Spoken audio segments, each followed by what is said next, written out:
Okay, in this video, I'm going to show you actually how to knit, how to make the knit stitch. We're starting with 10 stitches cast on to our left-hand needle.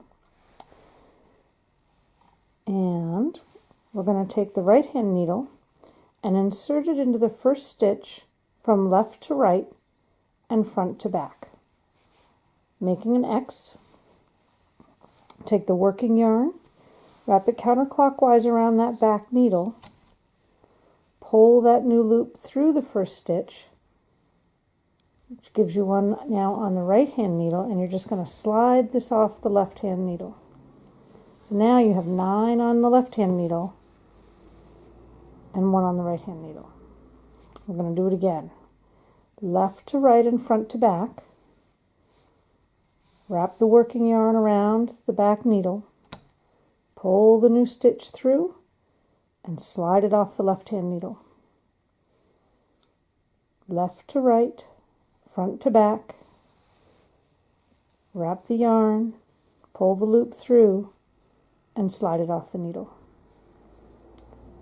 Left to right, front to back, wrap it around, pull it through, slide it off.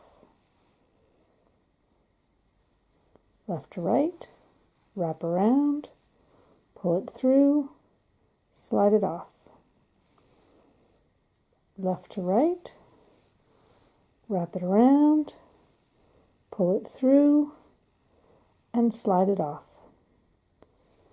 You begin to feel a little bit of a rhythm after a while, and it's important to remember not to get too tight, because although it always feels a little bit neater, it will change the size of your work, and it also just makes it harder to manipulate the needles.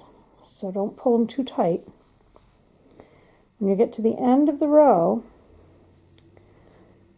all you're going to do is take that right hand needle and turn it into your left hand needle. Switch hands, turn it around, and we're going to start over. The first stitch is sometimes usually it's a little loose and looks different. But if you just tug it tight, you can see that it matches up, and that helps figure out where to put your needle when you start that first stitch. So we're going to go left to right and front to back, just like we did before. Same thing.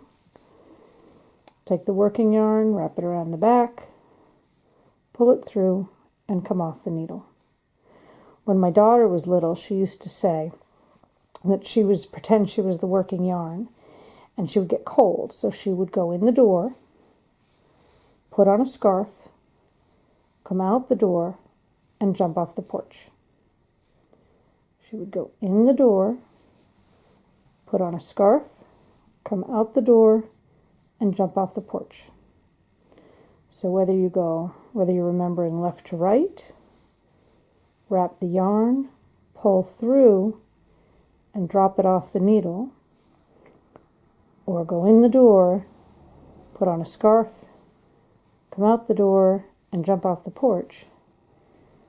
Either way, you're making stitches. When you knit every row, that's called doing garter stitch. And we're almost to the end of their second row. And a garter stitch makes a ridged fabric. So we've got 2 rows here, and when we turn that over to get ready to do a third row, you can see that you get a little ridge of bumps where you've made your stitches. And you can see again that this one's a little loose, and don't be afraid of it. Just hold it like that so you can see where to begin and start again.